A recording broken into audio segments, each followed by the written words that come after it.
Hello everybody, I'm Jack and this is Raw Tropical Living. Thanks for joining me today. Sorry I didn't get to a video yesterday, just kind of had a little bit, well the first part of the day was busy and the second part of the day was lazy, just kind of got away with me. So today, let's get right to the point. This is not going to be a long one today, let's see if I stick to that. I've been told I like to talk. Raw vegan tip for success. I was following a conversation yesterday on Facebook, and I follow this same conversation all the time, just different characters in it. And it is a conversation of failure, but it's not as big a failure as people make it out to be, but psychologically in their head it's failure, and then they go into these free falls, and it just freaks them out.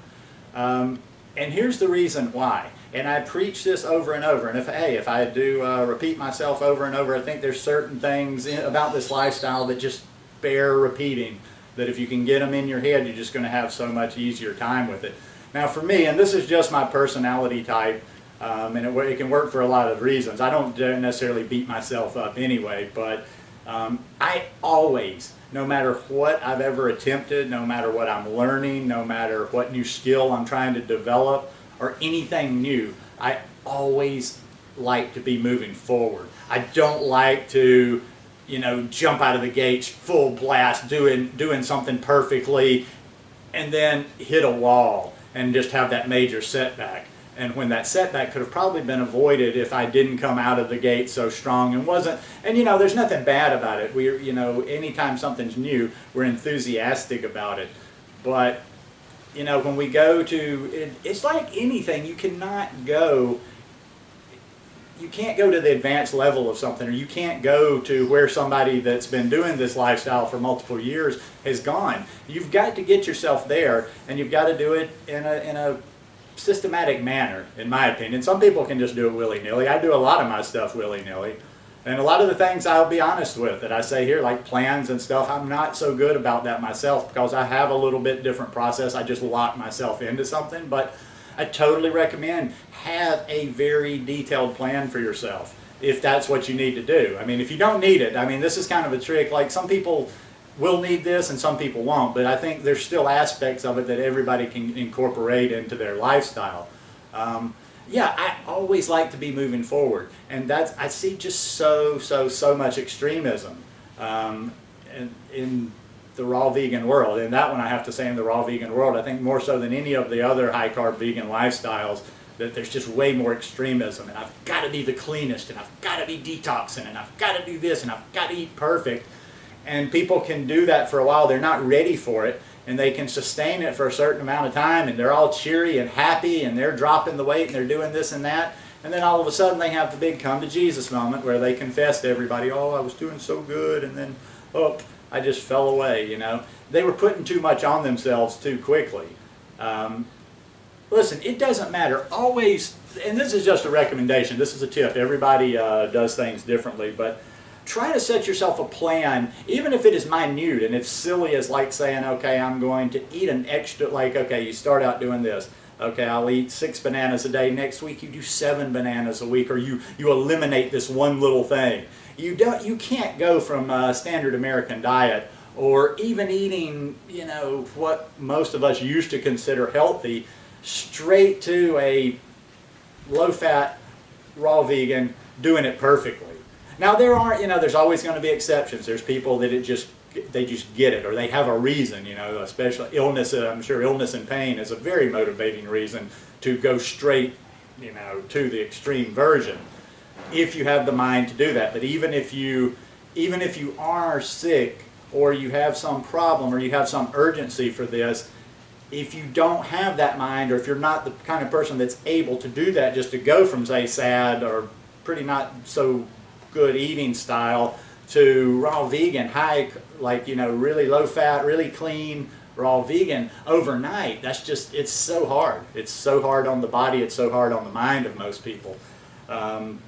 You have to work in your comfort zone. I just wrote down here, it just reminded me something of like in yoga class. A lot of times when we're in class, our teacher will tell us, if we're going to hold something, like say we're going to hold an asana for quite a while, you don't want to go any further than you can comfortably hold the position and still breathe. Breathe comfortably.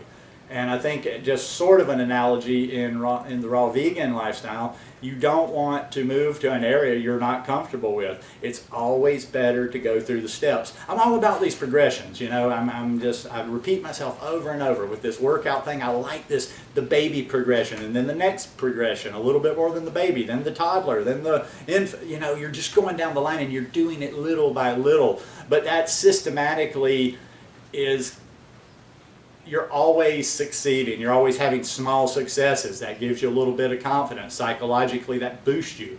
And you just keep moving forward. Whereas, you might have the person that comes out strong. They do a juice fast for 30 days. They eat this. They eat perfectly. Oh, no, you shouldn't be eating that. Blah, blah, blah, blah, blah. And they're eating pizza and fast food and junk food within 6 weeks. Now, I'm sorry, but if you're even still in the realm of entertaining pizza, junk food, or fast food, you are not ready for juice fast. You're not ready for these extreme versions of a raw food lifestyle. All this stuff you see out there that looks kind of mystical and kind of cool, like, oh, I'm going to eat grapes for 30 days.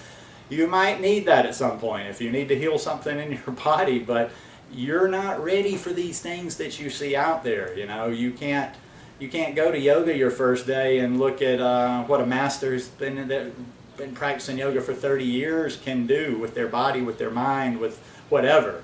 You have to go through your you know, the stages. Now, some people can move faster than others, and I'm not saying, definitely don't want to hold anybody back. You can be, you know, if you can really open your mind to see how you're doing, you can move. If you feel like you're moving too slow, speed it up just a little bit. You know, drop a couple more things out of your diet. Start eating a little bit more each day. Like I say, it's a process. Look for the long term. We're all, you know, unless I've got some young, what's the word they always use out there? Fruit bats out there.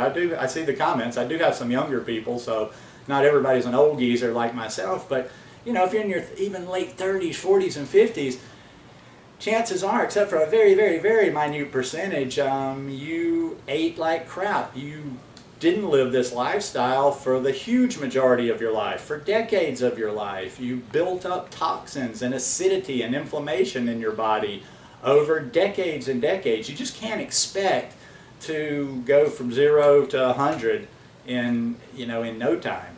So, finish this one off. Message I've talked about many times before. Take your time. Have a plan. Have your plan. Have a plan that works for you. Don't necessarily plan like other people tell you to plan, because your psyche is your psyche. The way you do things, you have your own habits. You're a unique individual. So set yourself up a plan. Even if it's just minute. It's okay. It's like, let's take running real quick, and then that'll be it. Let's say you start a running program tomorrow, and you go out and you run around the block. Maybe you run around and block all week.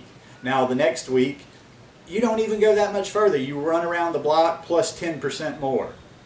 Bam, bam. You keep doing that. And then you keep slowly upping it. And before you know it, you have, you're running a good distance. Same with the food. Before you know it, if you would do it in a systematic approach and do it at your own pace that your body's comfortable with, you're going to, when you're going to finally notice, like, I'm not even struggling with this eating thing anymore. I'm just eating every day. But anyhow, just my 2 cents worth. Thought I'd throw that little tip out there for you today. If you like this video, give me a thumbs up. I hope you'll subscribe to the channel, and I hope you're having a wonderful week. I love you guys. Peace.